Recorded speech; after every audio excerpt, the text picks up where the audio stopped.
बंधुओं, यशोदा का मन ये सहमति नहीं दे रहा था कि जिसके घर में सब कुछ है वो चोरी क्यों करूंगा। तुरंत वहां से उठी और खींचते हुए, चल बहना चल चलते हैं। वहां से चले। उधर पीछे से नंद बाबा आए, ऋषिवर को प्रणाम करके द्रव्य दक्षिणा प्रदान की। अब जैसे ही गौशाला से रास्ते में वापस जा रही हैं तो यशोदा कहती है, देख बहना, इसने बड़ा अटपटा सा नाम रखा है, मेरी तो जीभ ही लटपटा जाती है। मैंने दोनों के आसान से नाम सोच लिए हैं। रोहिणी कहती है, क्या नाम सोचे? कहते हैं, एक का नाम कलुआ और दूसरे का नाम बलुआ। बोलो कलुआ और बलुआ भगवान की।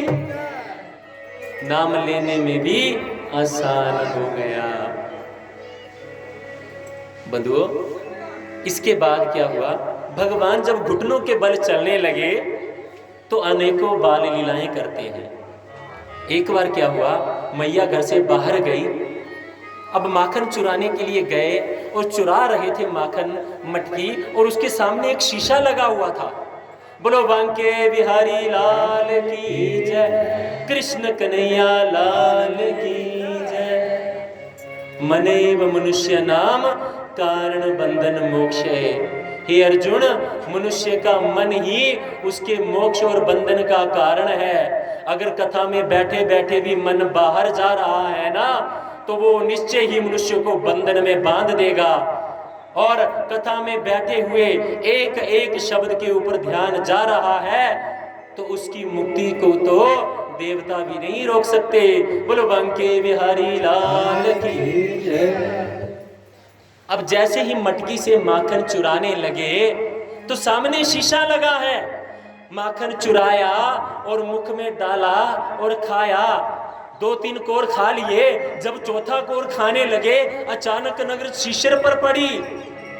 अरे देखते हैं कि मुझे किसी ने माखन खाते हुए देख लिया तो क्या कहते हैं, अरे लल्ला देख, मैं माखन खा रहा हूं, ले तू भी ले ले, पर मेरी मैया को मत बताना कि मैंने माखन खाया है। अब ऐसी बातें चल रही हैं, तुरंत मैया दरवाजे से अंदर आती है। देख भैया, मैया को मत बनाना। अब मैया पास में आ गई। अब मैया देखा, कन्हैया तू माखन खा रहा है? कहता है, नहीं नहीं मैया, मैं माखन नहीं खा रहा हूं। तो तुम्हारे हाथ में माखन कहां से आया? अरे देखो मैया, इधर आओ इधर आओ। लल्ला क्या हुआ? अरे पास तो आओ मैया, देखो ये चोर है, माखन को चुरा रहा था। अब जब मैं भागता हुआ इसको चोरी करने से रोकने लगा तो इसने मेरे कस के हाथ पकड़ लिए और इसके हाथों का माखन मेरे हाथों में लग गया। मैया कहती, अच्छा हाँ मैया, देख कितना शातिर चोर है, और मैं जब गुस्सा करता हूं तो ये भी गुस्सा कर रहा है। मैं इसको हाथ से मारने का इशारा करता हूं तो ये मुझे और जोर से मारने का इशारा कर रहा है। मैया कहती है, लल्ला वो बात तो ठीक है, पर तुम्हारे मुख पर माखन कहां से आया? कन्हैया कहते हैं, मैया अरे मेरे मुंह में खुजली हो रही थी तो मैंने खुजली करने के लिए उसके हाथ का लगा हुआ माखन अपने मुंह को खुजलाने के लिए लगाया, तो वो माखन मेरे मुंह पे लग गया होगा। मैया तू मुझ पे ऐसे शक मत कर, मैं ऐसा नहीं हूं। मैया समझ गई कि ये कोई पार ब्रह्म ही पैदा हुआ है जो इतनी सी उम्र में ही मैया को घुमा रहा है। बंधुओं, अनेकों माखन लीलाएं करते हुए एक बार क्या हुआ, माता फिर घर के काम से बाहर गई हुई थी तो कन्हैया फिर आए और चुपके से अंदर गली के अंदर घूम के किनारे पे माखन रखा हुआ था तो चोरी से छुप के खाने लगे। बाहर भी माखन पड़ा था, पर सोचते हैं कि मैया आ जाती है तो आने का पता नहीं चलता, तो अंदर का माखन खाओ। मैया दरवाजे पे आवाज लगाएगी, अरे ओ लल्ला, अरे ओ कनुआ, तो जैसी आवाज लगाएगी तब तक मैं भाग के अपने हाथ पहुंच लूंगा। अब मैया ने उस दिन आवाज नहीं लगाई और कन्हैया माखन खा रहे थे। तुरंत अंदर पहुंची, कन्हैया अरे तू माखन चुरा रहा है। तुरंत चौंक के पीछे देखते हैं, अरे मैया आ गई, अब क्या करूं। तो सोचते हैं क्या करूं। मैया तुरंत पास में आई, दिखा दिखा हाथ दिखा, तू माखन खा रहा है। सारा माखन जूठन कर देता है। तुझे चाहिए तो अलग से कटोरी में मांग के ले लेना। अरे मैया तुझे किसने कहा कि मैं माखन चुरा रहा हूं, देख तेरे हाथ में माखन लगा है। अरे मैया तू समझती नहीं, मैं माखन नहीं चुरा रहा। तो क्या कर रहा है। मैया देख तूने ये चांदी के कंगन हाथ में पहना दिए, देख सारे कंगन ने मेरा हाथ छील दिया, सारा हाथ लाल हो गया।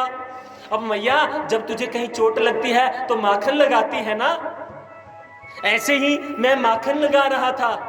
इतना देखो कितना दर्द हो रहा है, जलन हो रही है, इसी जलन के ऊपर मैं माखन लगा रहा था। मैया बोलती है, सच्चा हरिश्चंद्र तू मेरे घर पे ही पैदा हुआ है। अच्छा फिर मुझे ये बता, मुंह पे माखन कहां से आया, चोट पे लगा रहा है। मैया अब जो चोट पे लगा दिया, अब ये चोट वाला गंदा माखन वापस मटकी में थोड़ी नहीं रखूंगा। फिर तू बोलती है कि माखन को अशुद्ध कर देता है, इसलिए कपड़ों में पूछतू तो कहती कपड़े गंदे कर देता है। अब मैं क्या करूं, मुझे तो हर बार डांटती रहती हो। कन्हैया रोने लगे। मैया का बात से ले उमड़ा, कहते नहीं नहीं लल्ला मेरे से गलती हो गई, मैंने बड़ी ऊंची आवाज में तुझे डांट दिया।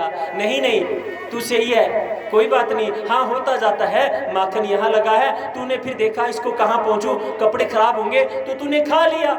हाँ मैया अब बात समझी तू।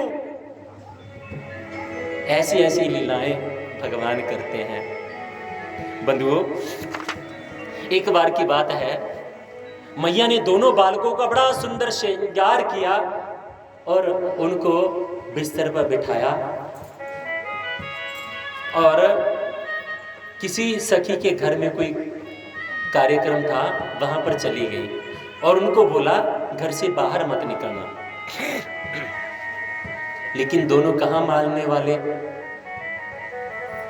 कृष्ण जी और बलराम जी दोनों घुटनों के बल चलते चलते गौशाला में घुस गए और उस समय गौएं चरने के लिए बाहर गई थी। और जैसे ही गौशाला में घुसे, गोबर और गौमूत्र में खूब स्नान किया, खूब गोबर का लेप किया और उस लेप से आंखों का काजल तक बह आया। और जब मैया वापस आई तो अचानक कन्हैया के ऊपर नजर पड़ी। हे राम, मैंने इतना अच्छा श्रृंगार किया और ये सुअर की भांति नाले में घुस गया जाकर। मुझे लगता है किसी जन्म में तो सुअर ही था। तभी बलराम जी कहने लगे, कन्हैया मैया ने तुझे पहचान लिया।